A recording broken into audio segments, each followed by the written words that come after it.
देवी प्रपन्नारति हरे प्रसीद प्रसीद मातर जगतोऽखिलस्य प्रसीद विश्वेश्वरी विश्वं तमेश्वरी देवी चराचरस्य। आज 2081 चैतको 7 गते बृहस्पतिबार अहिले बिहानको 7 बजिरहेको छ। यो आवाज श्री बुढी गण्डकी र त्रिशुलीको संगम त्यस गौरी शंकर संगम नामको पवित्र तीर्थ परिसरबाट आइरहेको छ। हामीले एउटा वैदिक विज्ञानको अनुसन्धान खोज गर्ने क्रममा वेदको उर्वर भूमि गोर्खा राज्य नेपाल हुने नाताले हामी जुन प्रयासहरू गर्दैछौँ ती अग्नि देवतालाई आह्वान गरेर विश्व मानव जातिलाई नै हामीले सचेत पार्नुपर्ने परिस्थिति आएको छ। किनकि हामीले प्रकृतिलाई नै नष्ट पारिदियौँ भने यहाँ रहने जीव जैविक जगतलाई नै त्यसको निकै ठुलो असर र प्रभाव पर्ने हुनाले हाम्रा पूर्वज आत्रेयहरू हुन् अथवा ती सिद्ध गोरखनाथ बाबा, मच्छिन्द्रनाथ बाबा, यस्तै आचार्य शंकराचार्य जुन हामीले इतिहासहरूमा अनुभव गर्दैछौँ, एउटा आत्रेय वंश नस्ल हुने नाताले मैले मेरा पूर्वज आत्रेयहरूलाई नै अग्रगण्य स्थानमा राख्ने गर्छु र उनीहरूले दिएको शिक्षा र उपदेश अनुरूप जुन चेतन देवीहरू छन् तिनै चेतन देवी छोरीहरू नै वास्तवमा यो धरतीका अंश पनि हुन् र विश्व मानव जातिलाई सिर्जना गर्ने, पालन र संरक्षण गर्ने उनीहरूलाई प्रकृतिले ममता पनि दिएको छ, दया पनि दिएको छ र सम्मान पनि दिएको छ। त्यहाँसम्म हाम्रो विज्ञान खोजी गर्दै पुग्दा हामीलाई के लाग्यो भने कि विद्या धन जस्तो अन्य कुनै पनि हुन सक्दैन। विद्या धन एउटा स्वतन्त्र र मनोविज्ञान र त्यो बुद्धिको विज्ञानसँग त्यसलाई देख्न सकिने हुनाले त्यो विद्यालाई सबैले प्राप्त गर्न सक्दैन। त्यसैका लागि हामीले माता तत्त्वको उपासना नै गर्नुपर्ने हुन्छ। किनकि यो विश्व मानव समुदायलाई अनुशासनमा राख्न र दैवी अनुशासनको शिक्षाको पाठ पढाउनका निमित्त हामीले अग्निको आह्वान गरेर ती अग्नि देवताको सिद्धिहरूलाई देख्नु परिरहेको छ। हामीले धरती मातालाई आह्वान गरेर धरती माताको सिद्धिलाई हामीले अनुभव गर्नु परिरहेको छ। हामीले जल, वायु, चन्द्र, सूर्य, प्राण र आकाश यी 8 प्रकारका प्रकृतिका जुन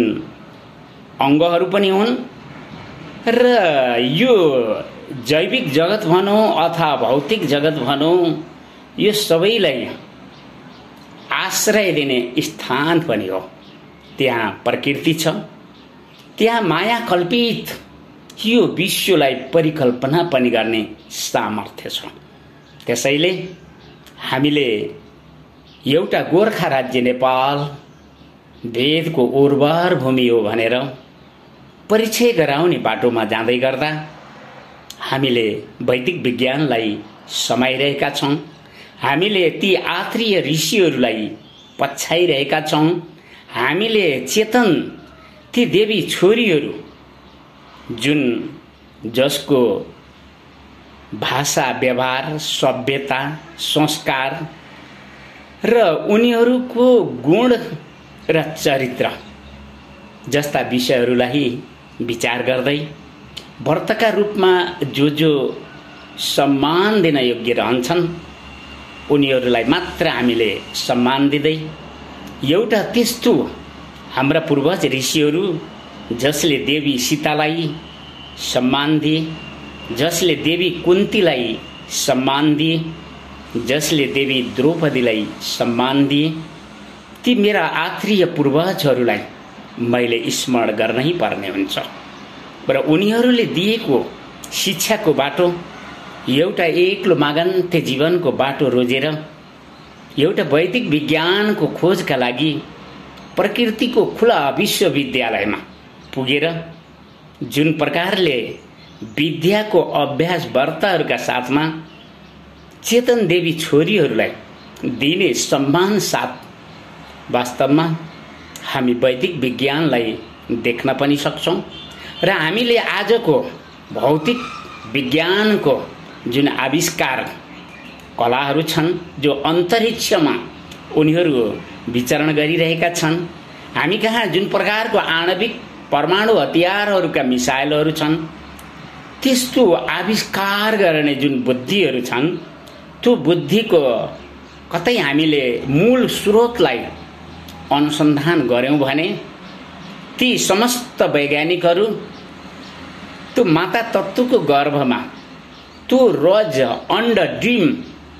र त्यहाँ परेको बीज रस अंकुराएर नै आएका हुन्। हामी कतै शिक्षाको वातावरणलाई पाएनौं कि, हामीले कतै विद्याको वातावरणलाई पाएनौं कि, यो हामीले अब विचार गर्नुपर्ने परिस्थिति आइरहेको छ। हामीले प्रकृतिलाई संरक्षण गर्नका निमित्त अग्निको सिद्धि जगाउनु परिरहेको छ, धरतीको सिद्धि जगाउनु परिरहेको छ, जल वायुको सिद्धि जगाउनु परिरहेको छ, चन्द्र सूर्य प्राण र आकाशको सिद्धि जगाउनु परिरहेको छ। उनीहरू प्रकृति स्वसिद्ध पदार्थहरू, तर त्यहाँ एउटा उपासना आह्वानको बलले जागरण गर्ने एउटा सामर्थ्य, त्यो साधकहरू जसले चेतन सत्तालाई देखिरहेका छन्, भौतिक जगतलाई अनुभव गरिरहेका छन्, जन्म मृत्यु जरा व्याधि जस्ता जुन प्रकृतिका परिस्थितिहरूलाई अनुभव गरिरहेका छन् र ब्रह्म विद्या जुन चेतन सत्तालाई नै अद्वैत रूपबाट अनुभव गरिरहेका छन् र आफ्ना पूर्वज ऋषि र ती आदि गुरु माताहरूद्वारा उपदेश र शिक्षाहरू पाइरहेका छन्। उनीहरूले प्रयास गरे भने मलाई लाग्छ कि वेदको उर्वर भूमि गोर्खा राज्य नेपाल हुने नाताले हामीले यो राष्ट्रको व्यथितिको बहुदलीय राज्य शासनलाई दूधमा परेको माखु समान मेल्काउनु पनि छ। हामीले हाम्रो वैदिक सनातन धर्मलाई, हाम्रो वैदिक समाजको जुन परिकल्पना हो, वर्णाश्रम व्यवस्थालाई सुव्यवस्थित स्वरूप पनि दिनु परिरहेको छ। यो होइन कि जन्मले कोही पनि ब्राह्मण हुँदैन, न त उसलाई शूद्र भनेर उपेक्षा गर्न नै पाइन्छ। यहाँ हामी जे देख्दैछौँ यो सामाजिक धार्मिक अन्यायको शोषणको वातावरण आइरहेको कारणले हामीले ती चेतन देवीहरूको जुन सिद्धि शक्ति सामर्थ्यहरूको विषयमा आफ्नो जीवनलाई आफै बुझेर देखेर त्यो माता तत्त्वको गर्भमा एउटा अंकुराइरहेको मानव जीवनलाई अनुभव गर्दै जुन विद्याको अभ्यासतर्फ जाँदैछौँ। किनकि सायद मैले अग्निलाई साक्षी राखेर श्री बुढी गण्डकी र त्रिशुली नामको यो संगम, गौरी शंकर संगम मेरो इष्टलाई सम्मान दिन जुन देवालय र तीर्थहरू संकल्प गरियो, व्रत संकल्प गरिएका भाव र भावनाहरू 14 वर्ष बितिरहेको हुनाले हुन सक्छ ती तीर्थमा रहने इष्ट देवताहरूलाई प्रसन्नता आयो होला। त्यसै कारणले यो एउटा एक्लो मागन्ते जीवनको बाटो रोजेको आत्रीय ऋषि कुमार परमहंस भिक्षु तीर्थलाई विद्याको अभ्यास व्रततर्फ गए। अवश्यमेव वैदिक विज्ञानमा प्राप्त गर्न सकिने ती दैवी सिद्धि र शक्तिहरू प्राप्त हुन्छन्। त्यसैले एक्लै हुनु, सत्कर्म गरिरहनु र तीर्थलाई, अग्निलाई साक्षी राखेर सम्मान दिएका नाताले अवश्य ती देवालय र तीर्थहरू सिद्ध शक्तिपीठको रूपमा परिचय हुने परिस्थिति र वातावरण आउनेछ। त्यति बेला यो जनसमाजले एउटा काली गण्डकीको काखबाट आएको त्यस आत्रीय उपाध्य ब्राह्मण जसले श्री बुढी गण्डकी र त्रिशूलीलाई सम्मान दिँदै ती अग्निलाई साक्षी राखेर जुन प्रकारले देवालय र तीर्थहरू सङ्कल्प गर्यो, त्यहाँ जो कसैलाई पनि जहिले कहिले पनि दोष लाग्दै जानेछ, दैवी दोष, देवालयका दोषहरू लाग्दै जानेछन् र ती देवालय र तीर्थहरू सिद्ध शक्तिपीठको रूपमा परिचय हुँदै जानेछन् भन्ने वचनहरू पनि मिलिरहेको हुनाले मलाई लाग्यो कि ती देवी छोरीहरू जुन विश्व मानव जातिलाई सिर्जना गर्ने, पालन गर्ने र संरक्षण गर्ने प्रकृति शक्ति र सामर्थ्यहरू राखेका छन्, उनीहरूलाई समान रूपको पूजा दिँदा अवश्य विद्या खुल्छ नै। त्यही विद्याले नै ब्रह्म विद्यालाई पनि चिनाउँछ र वैदिक विज्ञानलाई पनि हामीले विश्व मानव समुदायका अगाडि देखाउन सक्छौँ। हामीले आजको विश्व मानव समुदायले जुन प्रकारले भौतिक आविष्कार विज्ञानको जो चरम सीमा भन्नुपर्छ, किनकि उनीहरू अब अन्तरिक्षमा गएर अड्डाहरू जमाउँदै ती अग्निका बलले तिनका उडिरहेका यन्त्रहरूलाई हामीले देखिरहेका छौँ र तिनीहरू जलमा आएर आफ्नो सुरक्षाको अनुभूति पनि गरिरहेका छन्। दुवै दृश्यलाई हामीले देखिरहँदा हाम्रो वैदिक विज्ञानले उनीहरूबाट पनि प्रेरणा लिनुपर्छ कि मानव जातिले जुन भौतिक आविष्कार विकास गरिरहेको छ, त्यहाँ हाम्रा पूर्वज ऋषिहरूले जुन प्रकारले वैदिक शास्त्रहरूमा हामीलाई विचारहरू दिएका थिए, ती विचारहरूलाई कुनै दन्ते कथा बनाएर धार्मिक व्यापार गर्ने भाँडो बनाउनु हुँदैन। त्यसलाई विज्ञानसम्मत देख्नुपर्छ र त्यो विज्ञानसम्मत देखेर हामीले यो राष्ट्रको हितका लागि, हामीले हाम्रो विश्व मानव समुदायको हितका लागि, हामीले विश्व मानव समुदायका साथमा यहाँको प्रकृतिको सन्तुलनका लागि जहाँ जहाँ आवश्यक हुन्छ त्यहाँ अग्निको जागरण गर्ने, त्यहाँ धरतीलाई जगाइदिने, त्यहाँ जल र वायुलाई सचेत पारिदिने, त्यहाँ चन्द्र र सूर्यको जो दैवी ऊर्जा शक्तिहरूलाई अनुभव गर्ने, प्राण र आकाशको विषयमा हामी स्वयं अनुभव गर्न सक्छौँ। त्यहाँ कुनै शास्त्र पढ्नु आवश्यक छैन, न त कोही गुरुको पनि आवश्यक छ। त्यहाँ त हामीले हाम्रो जीवनलाई माता तत्त्वको गर्भमा अङ्कुराइरहेको देख्नु पनि पर्यो र ती माता तत्त्वको गर्भबाट हामी यो धरतीलाई टेकेको र देखेको जुन जीवन छ, त्यो साल नाल सहित आएको आफ्नो जो शिशु अवस्था र ती माताका ममता, सम्मान र दयाले हामीलाई जुन प्रकारले जीवन प्राप्त भयो र त्यहाँ जुन प्रकारले हामीले ती देवी आमाहरूका स्तन दूध धाराहरू पिउँदै जीवनको अनुभव गरिरहेका छौँ, त्यसबाट हामी के बुझ्दैछौँ भने कि हामीले विश्व मानव समुदायका ती चेतन देवी छोरीहरूलाई नै पहिला सम्मान रूपको पूजा दिनुपर्छ र उनीहरू नै हाम्रो मानव सभ्यताको एउटा आधार हो। त्यहाँसम्म हाम्रो वैदिक विज्ञान अनुसन्धान गर्दै पुगिरहेको आवाजहरूलाई यहाँ व्यक्त गर्दै यो 2081 को अन्तिम दिनसम्म जुन काव्य यात्रा छ त्यसलाई 600 पेजसम्म पुर्याउनु पनि छ र विचार निर्झरीहरूमा जुन प्रकारका विचारहरू आइरहेका छन् ती सबै इतिहासका लागि अभिलेख राख्नका लागि लेखिएका हुन् भन्दै मैले आजको यो आवाजलाई हाम्रो नेपाली जनसमाज मात्र होइन, विश्व मानव समुदायले पनि यो जानोस् कि गोर्खा राज्य नेपाल एउटा वेदको उर्वर भूमि हो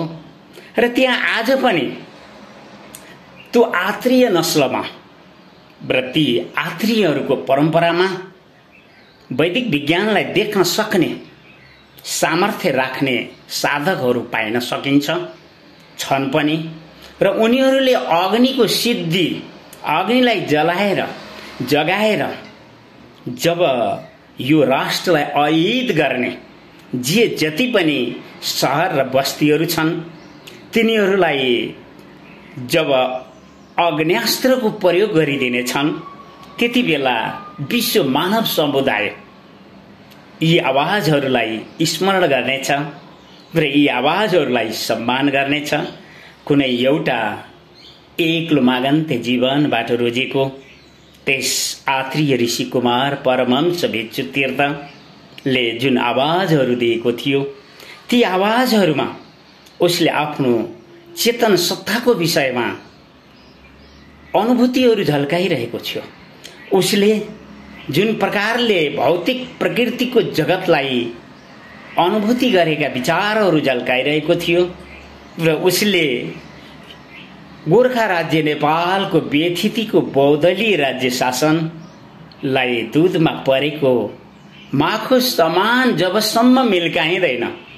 त्यति बेलासम्म यहाँको वैदिक सनातन धर्म र हाम्रो वर्णाश्रम व्यवस्था गुण र चरित्रको आधारमा आधारित हाम्रो समाज पुनरुत्थान पनि हुँदैन र पुनः स्थापित पनि हुन सक्दैन। त्यसैले हामीले जनसमाजलाई बटुल्नेतर्फ जाने होइन, हामीले त अग्निको सिद्धिलाई जगाउन जानु परिरहेको छ। हामीले त धरती, जल, वायु, चन्द्र, सूर्य, प्राण र आकाशका सिद्धिहरूलाई जगाउँदै गोर्खा राज्य नेपाललाई खाद्यान्नमा आत्मनिर्भर बनाउँदै र हामीले हाम्रा यस मानव समाजका ती देवी छोरीहरू चेतन जो विश्व मानव समुदायका सिर्जना, पालन र संरक्षणका आधार हुन्, उनीहरूलाई सम्मान र पूजा दिँदै, किनकि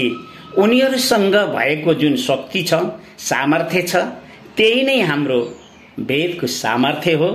र तिनीहरू वेद मूर्ति पनि हुन् र धरतीका अंशहरू पनि हुन् भन्दै मैले आजको यो आवाजलाई अहिले ती समस्त चेतन शक्तिहरूलाई नमन गर्दै यो आवाज यति राख्छु। देवी प्रपन्नार तिहरे प्रसिद्ध प्रसिद्ध मातर जगतो खिलास्य प्रसिद्ध विश्वेश्वरी पाई विषम तमीश्वरीले विचराचरस्य। हस्, धन्यवाद।